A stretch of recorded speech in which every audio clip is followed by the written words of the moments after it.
Hi, everyone. I'm attorney Donna DiMaggio Berger, and this is Take It to the Board, where we speak condo and HOA. We've had several episodes on Take It to the Board where we talked about the water that falls from the sky and poses flooding problems for our homes, cars, and other property. Today, we're going to be talking about a different kind of water, the kind we drink and use. We'll be diving into the world of water quality with none other than Ed Padula, a seasoned expert from Quality Water Consultants, which is based in Coconut Creek, Florida. With over 30 years of experience providing homes and businesses with access to clean and safe water, Ed has a degree in environmental engineering and is certified in commercial water treatment, so he's seen it all. From the nuisances of hard water to the serious risk of contaminants like Legionella, as well as how the quality of water can contribute to those pesky and inevitable water leaks in your multifamily building. So join us as we explore why community associations and their residents should prioritize water quality, the differences between water softening and purification, and how proactive measures can safeguard both infrastructure and health. So Ed, welcome to Take It to the Board. Thank you. Glad to be here. So I've had, concerns about water quality in my own home for years. I've had a reverse osmosis system. I've got a whole house water filtration. But why should community associations be thinking about water quality overall in the community if there hasn't been a known problem, Ed? Well, there is a known problem. And in the South Florida area, they've changed the water treatment. They used to use chlorine for sanitation, and it was very easy to remove and it was easy to deal with. But the trihalomethanes became so high, they exceeded the Environmental Protection Agency standards. So they switched to what is called chloramines, which is a combination of chlorine and ammonia, which is very difficult to remove. It adds color to the water. It's very corrosive. It causes leaks, it causes corrosion, it causes a myriad of problems, and it's difficult to remove. And it's also caused color. And these people are buying into these multi-million-dollar condos, and they look at the color of the water that's coming from the city, and they're kind of appalled. I've treated hotels where they got central systems because the guests were constantly complaining of the color of the water. And in a white porcelain bath, you're at a sink, you're going to see the color, and it's discouraging for people. They don't like it. Doesn't look good, doesn't smell good, and that's a problem. But it's also very corrosive. And we've got people listening all over. This switch to, and I think you called it, is it chloramines? Chloramines, yes. Yeah. Is that happening all over the country? It is, wherever the trihalomethanes have reached the level, and it's a cancer-causing agent. So what the city does is they combat the trihalomethanes, but they created a new problem with the chloramines. And they still don't know what chloramines do to people, but I know that it's not good to drink. It'll kill a goldfish in like less than an hour. It's very harmful, but the city is concerned about the health of the people as far as bacteria and pathogens. They consider pure water as sanitized, which means nothing living in the water. But that doesn't mean there aren't heavy metals. That doesn't mean there's not a lot of chemicals. That doesn't mean there's nitrates, lead, all these other things, sediment that are in the water. But as far as they're concerned, the levels are adequate, but they're not really for consumption as far as I'm concerned. And that's a really good point. So that's a really important point. If I'm hearing you correctly, from the municipality's standpoint, it's safe if there's nothing growing in it that's going to make you immediately sick. But that doesn't mean it's safe the way we would think of it in terms of long-term health. Correct. And that's why point of use filtration is very important, because the water may be pure or filtered before it leaves the city water plant, but by the time it runs through the old infrastructure, which is sometimes 100 years old, it picks up everything that it touches because water is a solvent. So it may be pure or filtered at the plant, but by the time it gets to your home, it's picked up all kinds of things on its way. And we're having difficulty now because of all the construction on the beach, especially with the condos and the hotels. they drive pilings into the ground, which disturbs the old water lines. And that's why they're breaking in Fort Lauderdale area. The water turns brown. The people are furious. And it's due to the vibration because it's like a mini earthquake when you start driving pilings for high rises. And they never replace the old water lines. And they're constantly breaking. The sewer lines are breaking and the water lines are breaking. Oh boy. So Not pay you. We're off to a real grim start here. But let's say, look, I live in a single family home. So I get to make my own decisions, right? I get to decide if I want to have a reverse osmosis system, and I want you to talk about that system. I get to decide if I want a whole house filtration. If I'm moving into a condo, let's say a multifamily building, can I just protect my water supply enough just by filtering what comes into my unit? we do that for several people, but the problem is they don't leave enough room to do it adequately. Usually it's just like a small closet that has an air conditioner and a hot water heater, and the water line is tucked away inside there, and there's not enough room for a system. And then you have to have some place for the system to clean itself, and you have to have power. And usually these things should be done prior to construction, and they never are.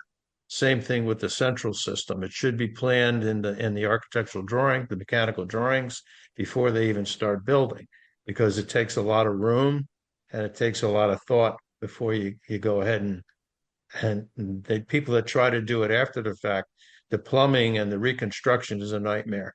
It's a lot of money. And So in your experience, Ed, how many developers think about water quality when they're building these buildings? they don't bring up negatives. So that's a negative. They're interested in selling condos. They're not going to tell people that the water's bad or that they need this or that. They try to just gloss over it. Look at the ocean, look at the sun, look at the beautiful area. Don't worry about the water, you know. And then we'll get calls, and then uh, the boards will call us, and then we try to, it's hard to get a lot of people to agree on what exactly they want. People have misconceptions about what water treatment is, water softening versus water filtration versus, I mean, it's just not a cookie cutter type scenario. And every area has a different municipality. So they don't have the same water. So each area has its own problems.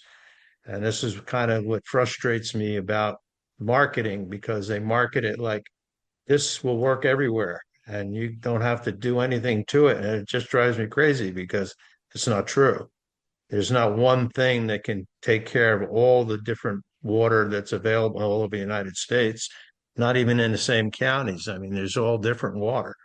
Like where So you you have live, I to think customize. So you have to customize it you do. according to what your water supply is and You, how the type of yeah, contaminants or the type of components that your local water supply has. Is that correct? right.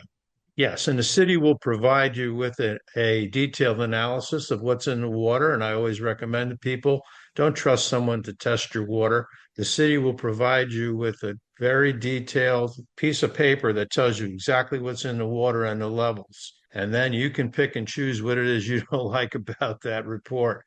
And then, go from there. But first, you need to know, like, are you concerned about your drinking water? Are you concerned about the hardness or your appliances, the chemicals? I mean, there's like, for me, I have a water softener, a catalytic carbon filter, and a reverse osmosis drinking system because they each do something different.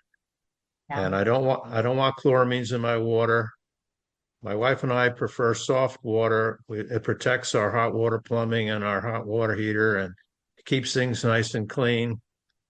And we don't want chloramines in the water because when we shower, your skin is the largest organ in your body and it absorbs all the chemicals in the water. It's bad for your skin. It's bad for your hair. It's just bad to breathe. And reverse osmosis pretty much takes care of everything. So that's what I drink, reverse osmosis water for my ice and beverages.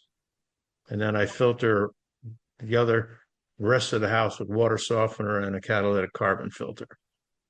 So you've given us a lot of information I'm already. sorry. Don't know. That's why people don't like talking to me because I'm No, not a salesperson. I'm just, you know, no. This is what we need to hear, Ed. This is what I'm going to have to take you back and walk you through some of this because you're coming at me like a what do they call a fire hose of information. So I just sorry. no, it's great. So here's the thing. Let's say we do have an existing building. Developer did not think about water quality. It's typical high rise, and there's issues. Okay, there's the inevitable water leaks. And I want to talk to you how water can impact the quality of water can impact the aging of the pipes. But let's say they come to you and they want to retrofit the building, correct? They Hmm. can't do that. Can you walk us through how the purification or filtration would work? I've had several different people. They have different ideas, and the first thing I have to do is kind of educate them on exactly what it is they think they want. Um, Half the people want a water softener. They want soft water because they don't like hard water. Other people cannot stand soft water. And a water softener is not a purifier. It doesn't filter. It takes out the calcium, magnesium. The hardness in the water makes it soft so it doesn't spot on the shower door and you use less soap. It's more for a maintenance. In restaurants, they use it for the dish machines and their hot water and in laundry. They don't do it because they do it for a maintenance standpoint because it saves the life of their equipment and it makes everything look more presentable. Like the flatware and your glasses don't have spots. So most restaurants and country clubs will have a water softener on their hot water, any hot water. And filtration, carbon filtration on the beverages like coffee, tea, ice, things of that nature because of the bad taste from the chemicals in the water. So that's the first thing I have to ask is what is it that everyone's complaining about? Some people don't like the color. Usually it's the color. People, because that's what they can see. They see it every day and they don't like it, especially if you pay. But softener is not going to change the color of It's the not water. going to change the It's just color going to at take all. out. It's going to take what out of the water? You're talking to somebody Hardness, who knows and what's hardness in water? calcium, magnesium. It's from limestone because most of the water in South Florida comes from an aquifer. Gotcha. It comes from Lake Okeechobee underground, and we have a lot of limestone, and it picks up the minerals. And when it dries, it leaves spots. And it's also affects how well your soap and how your hair comes out. It's more for a convenience. It's not a purifier in any stretch. It's designed only for the working water, is how we put it.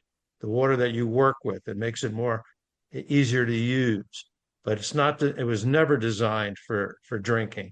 And no matter what they put in it to add to a water softener, it's not designed for water consumption.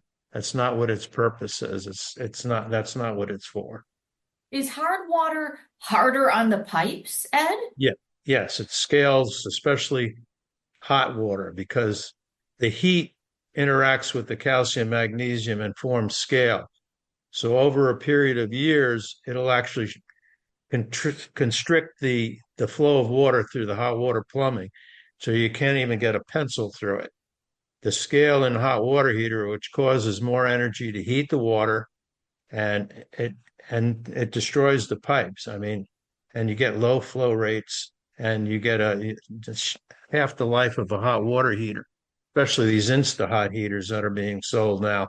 It actually voids the water if you have hard water. The warranties are void. They want you to use soft water to protect the elements. You're making me think I need a water softener. It's the Do I you have, where do you live again? have a plantation. I have Plantation has a soft water membrane softening system through the city, so you probably don't. probably see, I appreciate that. You said that at the outset. Actually, I'm going to ask you, are you allowed to say which city has the best water in South Florida and which city has the worst? I can tell you, I can say anything. Um, I can tell you that there are problem water areas. Sunrise used to be notorious. It's gotten worse and it's different because like Highland Beach, for instance, is going to what you guys did in plantation. You went to membrane softening, and they're getting reverse osmosis drinking. But the problem with that is, like I told you earlier, it's pure from the water plant, but once it hits the old infrastructure, it's picking up all this dirt, debris, lead, heavy metal, corrosion. It's not pure. So the best way to do it is point of use reverse osmosis, just when you're drawing the water for your own use. Like I have. I have a reverse osmosis on my kitchen sink, which also feeds my ice maker, so that I know that it's being purified at point of use. And that's what we call point of use versus point of entry. Point of entry would be what a water softener or filter would be, where the water enters your home. But really, you need like a sophisticated system like a reverse osmosis at point of use. And there's no trick. We do bottled water plants too. They use water filters and they use RO systems, and they put it in a plastic bottle, which is horrible. And it sits out in the sun all day and it leaches plastic. Hopefully, it's like, and there's a multi-billion-dollar industry, and people can do it themselves and put the water in a glass pitcher or stainless steel, which you should do because it doesn't leach anything into the water. I was going to ask you that. People will say, why do we need this? We'll just go buy a bunch of bottled water. But to your point, that's not plastic pure is water. horrible. Microplastics is horrible. And it not only is it bad for the environment, but what do they do with all this plastic? And when a bottle gets hot in your car, it's leaching plastics into your water. And what is that doing to you? I mean, it's just kind of common sense. I mean, if you can filter it yourself, why are you trusting somebody filling a bottle? You don't even know the quality of the water they're putting in there. I'm so glad you said that. I used to tell my husband for years, don't leave water bottles in the sun or in a hot car. And you know what? You say, what's it doing to you? I think I read recently that they think most people have about a credit card's worth of plastic in their heads. Could be, but it also grows algae if you put it out in the sun. I mean, you're supposed to keep it out of the sun. You don't keep a clear bottle out in the sun, it'll grow algae. And you'll see sometimes with these stores, keep them in the sun, you'll see a little green tint in the water. Well, that's algae starting to grow. Yeah, so don't drink that.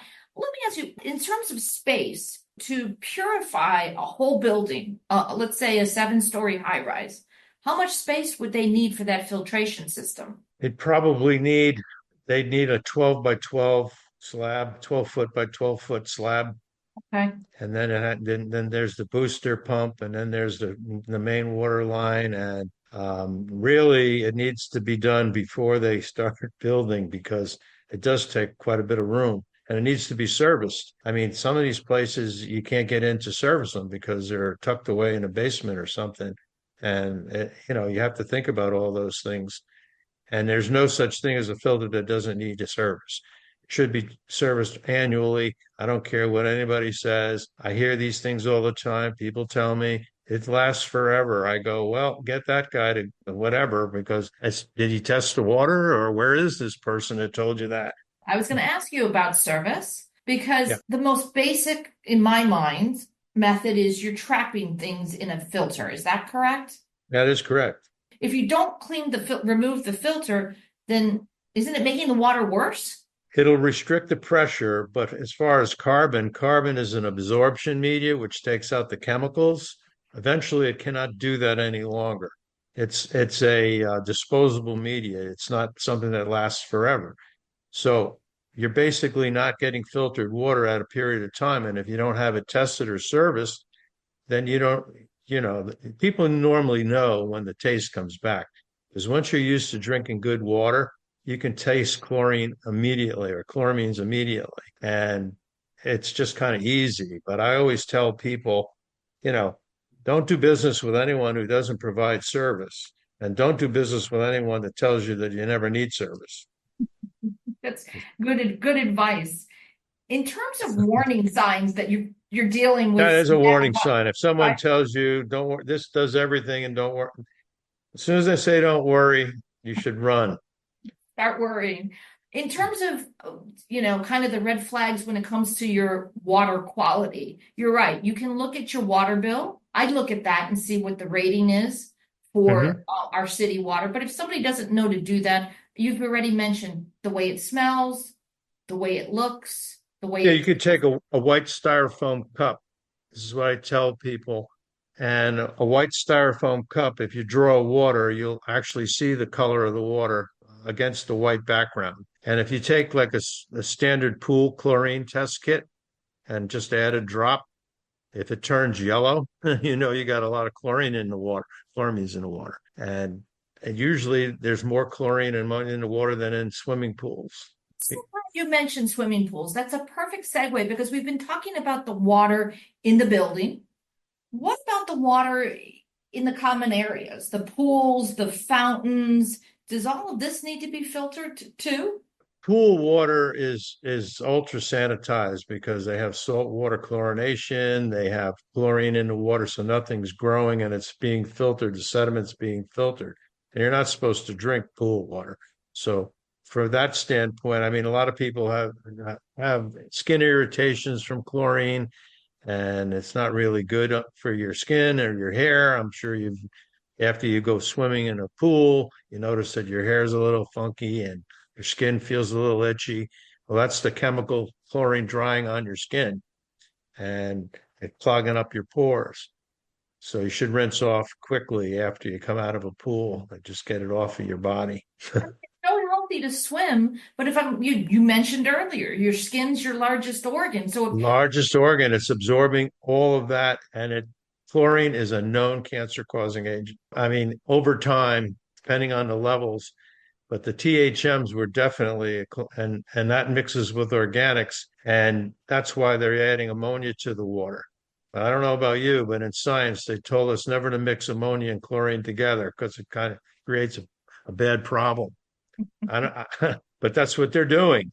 And they're just solving one problem and creating a new one. But I always recommend that people take the initiative to handle their drinking water, priority number one, and then worry about their home, as far as maintenance, number two. And I always break it down that way. And we never sell a cookie cutter solution that says this will take care of you don't have to worry. But I hear it all the time. But I see the commercials on TV and I want to just throw something at it. And the advertising is just, I can't believe the amount of people who have gotten into this industry since I've started in the 70s. It's just amazing how many people are into the water treatment industry. It's a multi-billion-dollar industry now. Nobody ever thought they'd be drinking water out of a bottle when I was growing up. They wouldn't be buying water. I mean, no one bought water. You were drinking it out of A water. hose. You're Yeah, drinking out of a hose. Back then, before I was educated, I was anyway. So what's the biggest misperception out there, do you think, about your industry right now? I've done consulting work we do Starbucks, we do Ecolab, and large companies, they try to network with people in the field that know what they're doing so that it's one thing to distribute filtration, but in a restaurant, for instance, if you don't change the filters every 6 months, you're not in compliance. And they don't change the filters every 6 months unless someone reminds them.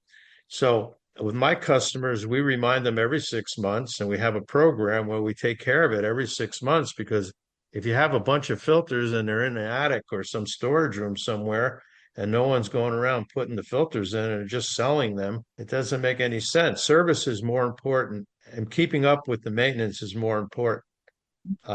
Same thing with residential.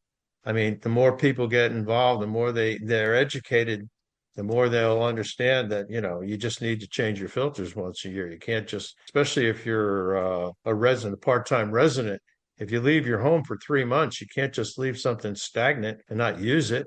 You should change the filter as soon as you get back. Ed, do you and your wife go to restaurants with your own water in stainless steel? No, but I know the places that have filtered water, and Starbucks, for instance, has the most an RO system on all their potable drinking water. And I'm not a big Starbucks fan, but they have the ultimate filtration for all their consumable beverages. And they do it because they want consistency. Same thing with McDonald's. They want you to have a drink at McDonald's in Seattle and have it taste the same in Fort Lauderdale and Ohio and everywhere. And the way they do that is they have filtration, which basically is that's your ingredient water mixing with the soda and ice and everything. So now it's consistent. And they do it because it's a cost savings because they don't have to use as much syrup. They don't have to use as much. It keeps their maintenance down in the long run. And it also makes a happy customer because the beverages taste better in the coffee for sure, or, a drink. You put bad ice in a scotch, it ruins it. It's funny you mentioned that because I just got over the holidays, we had guests and one of our guests was a scotch drinker and I got the big ice cubes. Yeah, the big round ones. Exactly. Those, yeah. Exactly. So I mentioned in the introduction Legionella, the bacteria. That's the bacteria that causes Legionnaire's disease, correct? Yeah, there was a misconception that was blamed on the water. There was a central system in Miami about 20, 30 years ago. I don't even remember, but they blamed it on the water treatment that was taking out the chlorine in the water, but it wasn't really the water treatment. So then they cracked down on that. It basically was from it's an airborne thing. So basically it was a cooling tower. So what happens is they have to have a residual of some kind of sanitation on the cooling tower so that this Legionnaire that grows doesn't circulate into some ventilation system that causes people, like in a conference room. I believe that's what happened. And nobody really knows how it happened. It can happen on an airplane as well when they recirculate the air. I mean, cross-contamination, there's a million different ways things can happen. It's usually a maintenance issue or a cleanliness issue. I had a community once where it was linked to a hot tub. Hot tub vapors, maybe, and people were breathing it. That's how they got it. It's usually airborne. So a lot of our communities have or should have emergency plans. What should they have in an emergency plan, Ed, in terms of backup if there's a water contamination issue in the community? Usually the city, if they have a broken pipe, they'll issue a boiled water order. And the reason why they do that is anytime you have a break in the pipe, you have a contamination. There's atmosphere that the pipe is broken and now things can get in the pipe and bacteria can grow and they make you boil. Well, they don't make you, but they advise you to boil your water. You should pay attention to that. And you should also change your filters after a boiled water order because to be safe, you don't know what's collected in that filter if there was a boiled water order. Like I used to do all the Wendy's, and every time there was a hurricane or a boiled water order, they wanted all their filters changed. We'd go out and change all their filters. It just makes sense. I never would have thought of that, but it definitely makes sense. Because we don't know what's in the water, and usually nothing. I mean, I'm not trying to scare anybody, but 99% of the time, there's nothing that's getting in the water. They just can't take that risk of a lot of people getting sick because of a break in the pipe. And they're breaking all over the place in Fort Lauderdale because that stuff is old. I mean, I don't even know how they got away without an environmental impact statement to do all that construction down there without replacing all that infrastructure. I just don't understand how they got away with it. And I'm not talking about cheap homes, you know that. Yeah. I'm talking on Las Olas. Like I got customers down there, they're screaming. Their water is like brown. I mean, and they're paying big money. I mean, and they didn't pay for that. Well, let's talk about old pipes. So we've got a lot of older housing stock in Florida, very nice condominiums and co-ops, but they're nearing their 50, 60-year birthdays. These pipes are old. I don't know many communities that are doing complete repiping jobs, okay? They're patching as they go. They're fixing as they go. They're trying to maintain. Does the quality of the water impact or accelerate the deterioration of the pipes? And conversely, do old pipes leach into good water, if that makes sense? Okay. Yes, and yes. Okay. And just like that building that collapsed in Miami, Champlain Towers. Yes, the infrastructure is old, and you have risers that go up into the condominium that are old, and they're corroding, and then all that corrosion gets into your home, It'll clog up your sinks. It'll clog up your solenoid. It'll clog up, you know, it drives restaurants nuts because they have a lot of water using appliances and they have plumbers in there all the time. That's why I always recommend to my plumbing contractor accounts that they put in these traps. Basically, it's a stainless steel tank with a big bag that traps all the sediment that's coming in, which saves them all that maintenance. And it doesn't add anything to the water. It just protects the building from the first thing that you want to take out is the sediment and corrosion from wherever it's coming from. You want to make sure it doesn't get into your building. And that doesn't require much. That's actually the easiest and least expensive means of filtration. It just traps the silt and sediment in the water. And then if you want color and you want softening, then that's when you have your major construction reconstruction that takes place. But I know everybody wants a quick solution, but they're just really, it has to be thought out and planned. And I don't know why they don't, because if you're putting in a new building, you'd probably want to consider protecting all of that. Well, I mean, to that point, I hope we've got people listening all over. I don't know how many builders and developers are listening. I hope we're going to try to get this out to them because why not? Why not start from the beginning with a system that's going to help preserve and protect the water quality and hence protect the pipes? Well, they can't control what the city's doing, but they can protect their construction site, their building. And it's a smart thing to do. And it's not that expensive when you do it pre-construction. It's very simple, actually. This has all been very frightening. Ed, do you have any hope you can provide?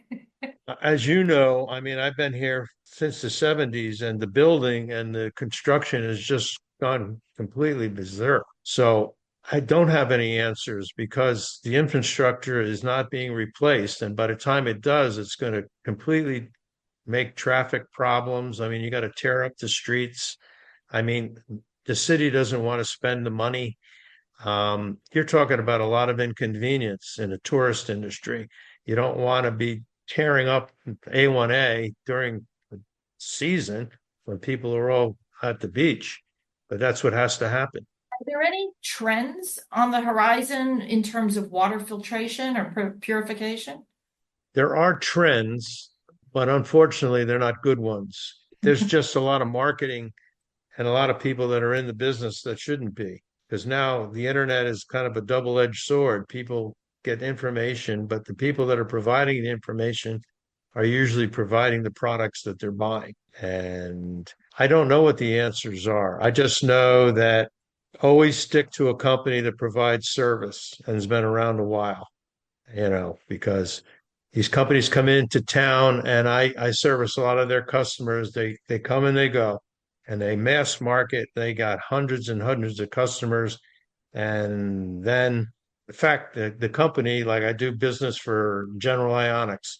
It was a large company out of California. Their salesperson, they sold all kinds in the Tri-County area and didn't service any of it. And now in the factory, the manufacturer calls me up and asked me to be an authorized. I said, oh, I don't sell your product. They go, we don't care. We just want you to take the calls and help these people and service their equipment. All right, I'll do it. I'll do it. And I did, but this happens all the time. I mean, and I hear the same thing from the people. The people say, well, the salesman said. I go, look, if I want to get aggravated, I'll go home and argue with my wife. I don't need to argue with you about, I don't know much, but I know everything about what you have at your home. And I'm telling you, I wouldn't not service it. I would service mine. Why would I tell you not to service yours? And whoever told you that, why don't you get them on the phone? And, where are they? And it's like, well. Yeah. I mean, it's not, it's certainly a system that requires maintenance. To that point, I ask a lot of guests how they think artificial intelligence or AI is going to impact their industry. Have you given any thought to the usefulness of AI when it comes to like taking human error out of the picture where, there'd be an app or something, I'm sure, that tells you when you need to change. Yeah, there'll probably be some apps that will do sophisticated water analysis and like I said, the city has gotten a lot better. Like I said, they will send you a comprehensive report, and that's what people need to do. They need to get that first, and then, they need to do a little research on what exactly they consider safe drinking water. Don't listen to someone else. I mean, you should do your own due diligence. You know, a lot of people are educated now about plastic, which never were before. And a lot of people are very concerned about, I mean, I hear these things about alkaline water and hydrogen water, and I go, water's naturally alkaline down here. So maybe we're in Maryland, they need that, but you don't really need it here because we have a high pH. We don't have an acidic situation here. Our alkalinity is pretty good. So that's not one of our problems. But people look at me like, well, I go, well, you have to check your pH and alkalinity before you decide if you need that. They were probably following an influencer on TikTok that talked about alkaline water. Oh, God. And hydrogen water. So, Ed, where can people find you? They can find me, Quality Water Consultants Incorporated. They can call me direct if they need advice. I don't charge for advice. And I can get usually anything anyone wants for less money and with a better warranty. And I don't have salespeople working for me because I don't trust them. Well, I have an RO system. I have a whole house filtration. When I get home, I'm going to do your styrofoam cup test, see how it looks. I trust George, and you have exactly what I have in my house and his house. So if it's good, it's good enough for us. It should be good enough for anybody. Thank you so much, Ed, for joining us. You're welcome, Donna. Thanks for having me. Thank you for joining us today. Don't forget to follow and rate us on your favorite podcast platform or visit takeittotheboard.com for more ways to connect.